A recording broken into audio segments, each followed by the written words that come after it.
In the last recession, your firm performed extremely well. So are you anticipating a recession now? In 2007, it was pretty easy, I think, to calculate that there were these debts that were going to come due. When I go through those calculations, it's not the same. Bridgewater would not be said to be an easy place to work. Is that fair? People love it or hate it. So in high school, were you interested in academics or were you a good student? I would cut classes to go surfing. Would you fix your tie, please? Well, people wouldn't recognize me if my tie was fixed, but okay. Just leave it this way. All right.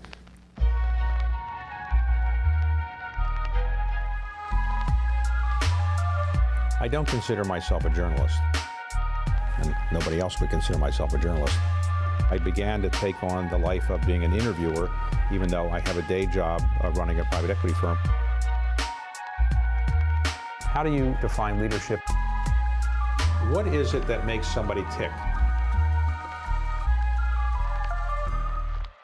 You are seen as somebody who has said there might be a chance of a recession at some point. Do you see any chance of a recession in 2019 or 2020? I'm big on principles, right? So I think that it's important to understand how the economic machine works. And so when I'm looking at that, I want to maybe take a few minutes and get into the important things that are pertain to a recession. Because a recession, you know, it's 2 negative quarters of GDP. And we're going to be hovering, I think, fairly close to that level. And there's a certain variation around it. But the bigger things are a combination of the absence of effectiveness of central bank policies. So I hope we can talk about those, together with the wealth gap, the large wealth gap. So when the next downturn comes, what that will look like socially, politically, and so on. The elections, which is a issue between, let's say, capitalists and socialists, or the rich and the poor, and then the emergence of China and in relationship to the United States. Those 4 factors are factors that have not existed since the 30s. I think they're unique. And so when we get into the question of the recession, I think it's how that will affect those other things, and those things affect it. In the investment world, your firm was quite well known for quite some time before the last recession. It was a very successful firm before, but in the last recession, your firm performed extremely well, maybe better than any other major hedge fund. So as I recall, you're up 28% or something like that during the worst year. So are you anticipating a recession now, and are you changing your investment approaches, or you're not quite where you were in 2007? In 2007, it was pretty easy, I think, to calculate that there were these debts that were going to come due, and that there was not an adequate amount of funding. And so that sort of debt crisis was something we anticipated and we were positioned well for. When I go through those calculations, it's not the same. In other words, the amount of maturing debt and that whole problem doesn't look the same. It looks more like a gradual squeeze having to do with quite a lot of debt of a certain type. But with that, also pension liabilities and health care, particularly as that produces a greater squeeze. We have large deficits and so on. So the amount of promises that we have are large, but they're going to be coming at us at a more gradual pace, and I think that's going to produce a squeeze. I think related to that, what's important is that when you don't have monetary policy being able to be effective, what kind of monetary policy we will have. We will have, more than likely, a lot of debt monetization. On fiscal policy, there's no room for additional tax cuts. Do you agree? Because we already have such a big deficit, so you couldn't really cut taxes anymore, or do you not agree with that? I believe that in terms of spending, that probably there will be increases in spending. That probably will not be well funded. And when you ask about that, I think we have a political question, and which is relevant to also the markets. Between now and the elections, we're probably going to have very different policies, but policies maybe more of the left and policies more of the right, more extreme policies, greater polarity, and the choice will be greater. And how those choices are made is going to be very important to not only the size of the deficits, but the nature of taxation. So I think that when I'm looking at the presidential candidates, what I do is I look at what their policies are, stated policies in terms of any of their various policies, and I look at that as a probabilistic basis. So I think when we have to answer that, we can't. You might get, after the election, you might get taxes raised by on the wealthy, or you have corporations. You can reverse those tax policies, and you're probably going to get an increase in spending. All right, let's talk for a moment about how you came to be, let's say, one of the most respected commentators on economic and financial policy, which is starting your firm. So you grew up in Long Island, and were you from a wealthy family? No, my dad was a jazz musician, a lower middle class family. When you were a young boy, were you interested in the financial world, or what were you most interested in when growing up in Long Island? I got hooked on the markets when I was 12 because I used to caddy, and I would take my money and I'd put it in the markets, and everybody was chatting about the markets. So how did you do? well, the first stock I bought because it was the only company I ever heard of that was selling for less than $5 a share. And I figured I could buy more shares, so if it went up, I'd make more money. That was my strategy. Did it work? And it worked. And it worked because this company was about to go broke, and somebody came along and acquired it. And luckily, it went up, and I said, this game is easy. And I then decided that I would be involved in the markets, and this game is anything but easy. So in high school, were you interested in academics, or were you a good student? No, I hated high school. Did you go to high school? Did you cut classes, or what did you do? I did cut classes a fair amount. I cut classes to go surfing. Did you have a hard time getting into a good school, college? Yeah, I got into C.W. Post College on probation. On probation? On probation. Okay, but you did well there? I loved college. Okay. I loved college because, well, besides mixing all the fun that college gives you, it also, what I liked is that I could pick the subjects that I was interested in.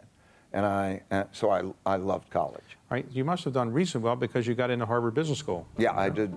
I got, great grades. Let's suppose I'm a young college graduate and I want to go to Bridgewater and make money and learn.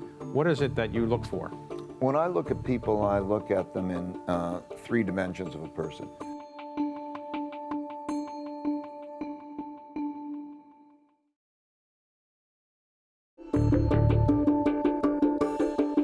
When you graduated, what did you do?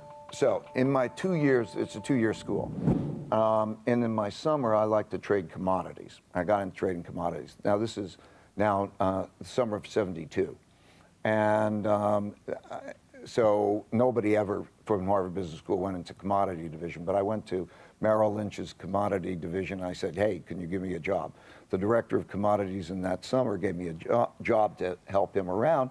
1973, we have the oil shock, bear market in stocks. Commodities is the hottest thing. And I was hired as director of commodities at Dominic & Dominic, having never done anything in the director of commodities, but I was hired and that's what I. So you left that eventually, though, to set up your own firm? Yeah. So that was '73, '74, big bear market in stocks. Dominic & Dominic essentially went broke. I went to what was Sandy Weill's firm, CBWL, Hayden Stone at the time, became Shearson, Hayden Stone, Lehman, and blah, blah, blah, because it did all those mergers.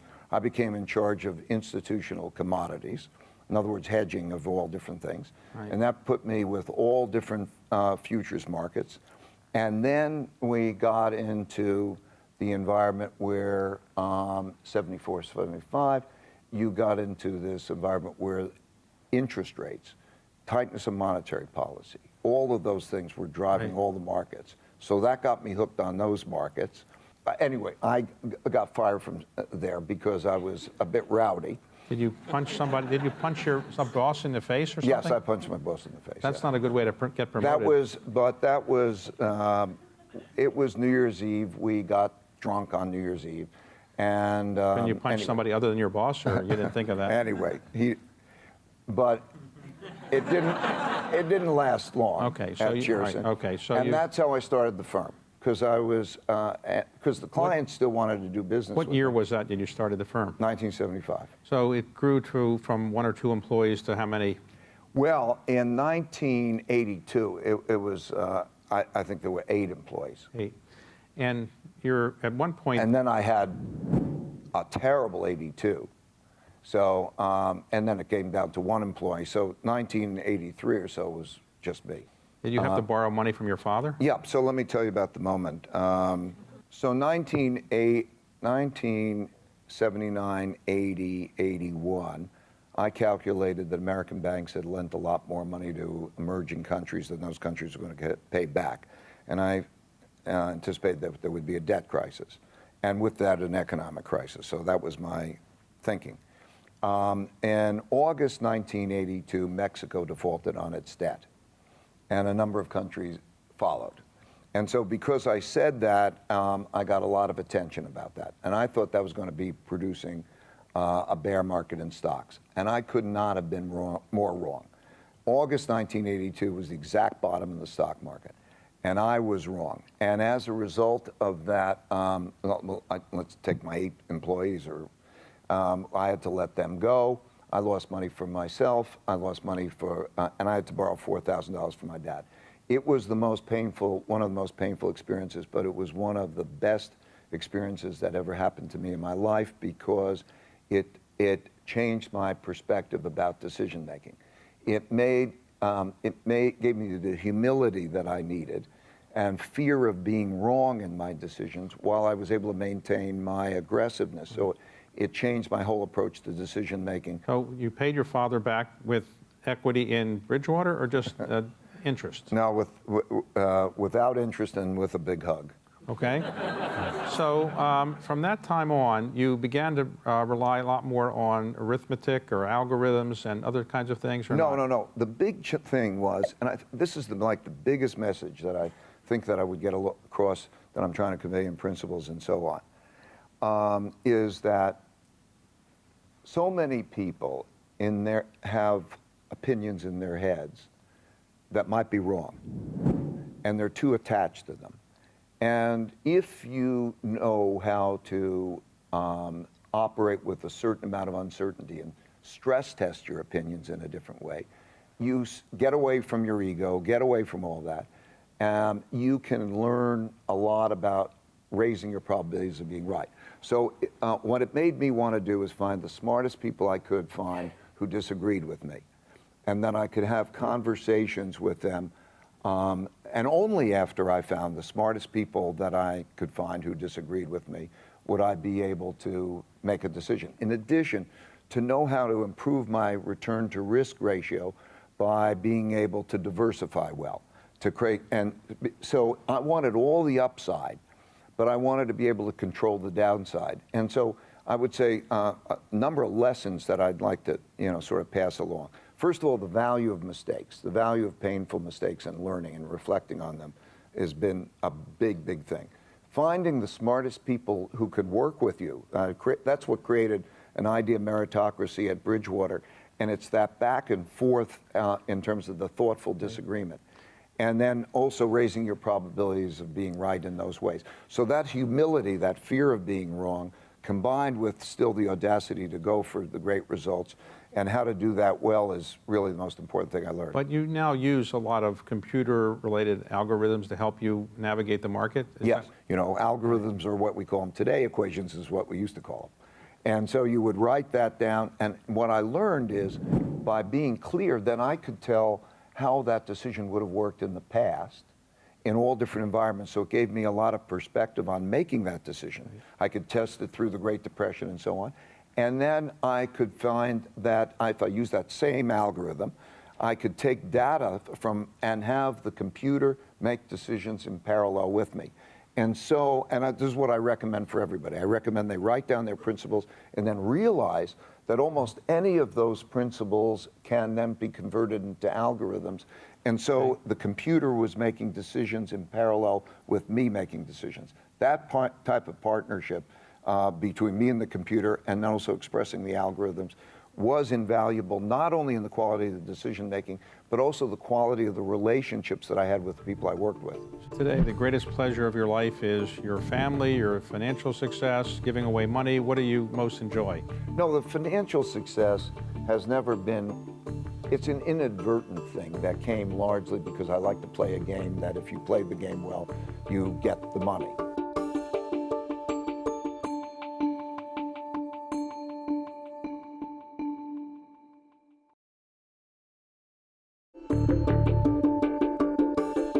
Bridgewater would not be said to be an easy place to work. Is that fair or not? Because That's fair. That's fair. Because many people come and say it's a very intense environment, and some of them don't survive. Those that do presumably are adopting your principles. But People love it or hate it. you have a big attrition rate from young people coming in, or? I would say in the first 18 months, probably about 30%. We have protocols. And you have to understand your weaknesses as well as your strengths. And so people coming to that are almost of two types. There are the people who say, I suppose almost all come, that I'm excited about that. And they're excited about that because they said, yes, I would like to know my weaknesses as well as my strengths. And I would like to be able to talk about anything and have it thrashed out. Right. And that's who it works for.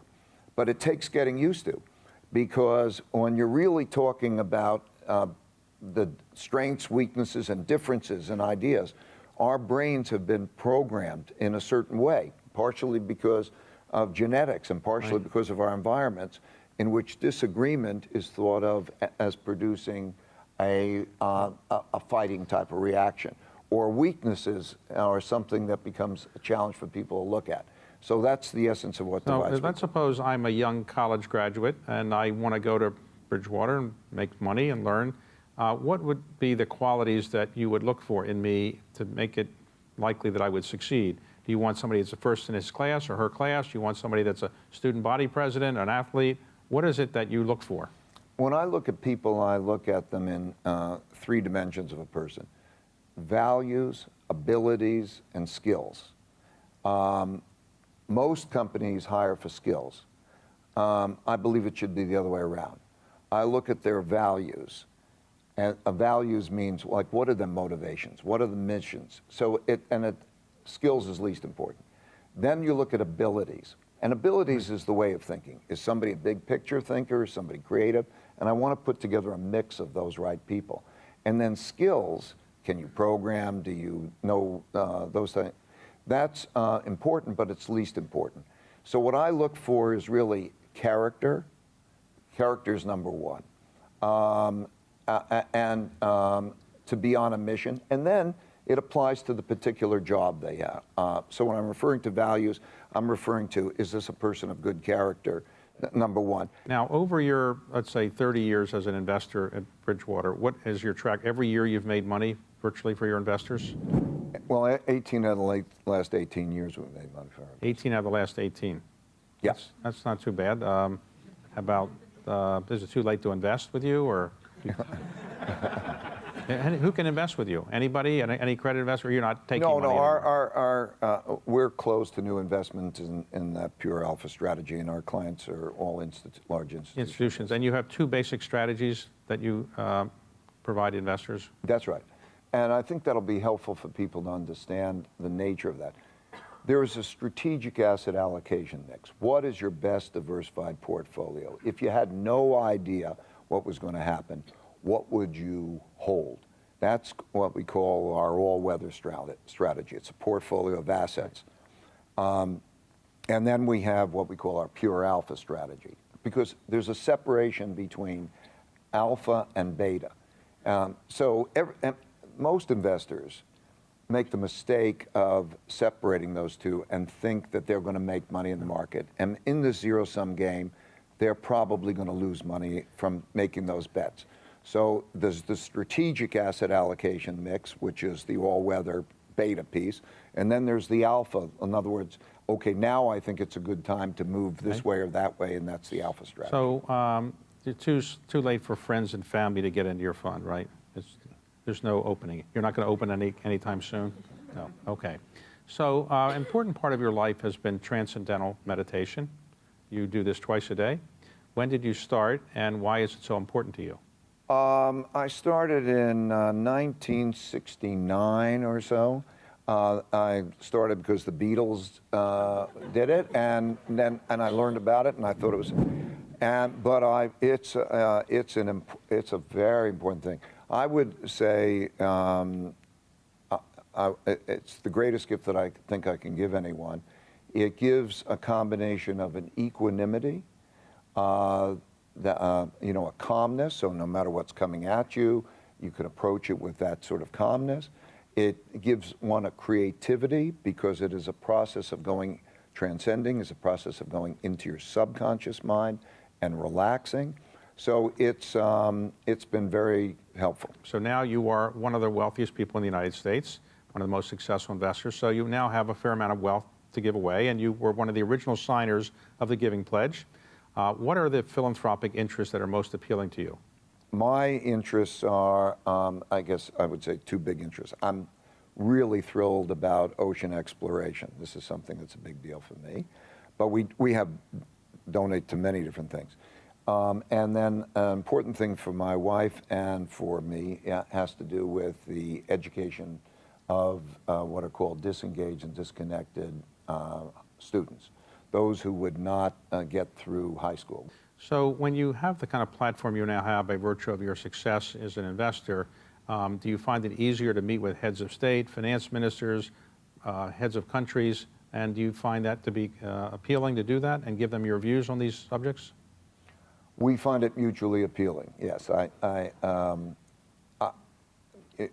think that, from my point of view, I'm very interested in the subject matter, but I'm also interested in being able to have an impact, being able to help. And so sometimes in policies, it's had a big effect in like ECB policy or other policies. So if somebody came to you and said, I'd like you to be the chairman of the Fed or the secretary of the Treasury, would you ever go into government, or that's not for you? That's not for me. Today, the greatest pleasure of your life is your family, your financial success, giving away money. What do you most enjoy? No, the financial success has never been, it's an inadvertent thing that came largely because I like to play a game that if you played the game well, you get the money. But the financial success has never been past taking care of my family and living adequately. It's been a nice thing to have, but no. For me, the most important thing in terms of saving really has been relationships. Meaningful work and meaningful relationships. These are the most important things. When I'm on a mission to have a passion, to work with people that I like, to understand the subject well, I love my game because it forces me to understand macroeconomics of the world and to bet on it in relationship to other people. So it tests whether I have that knowledge. I love that. And I'm glad that I've taken it to a certain point. And then there's the things that I've savored even more than that, above all else, and with 70 years old, is the relationships, the quality of the relationships, that sense of community. That's what I treasure more than anything. Thank you very much for an interesting conversation, and it's a terrific read, and I highly recommend it. Thanks for writing it. Thank you for having me. Thank you.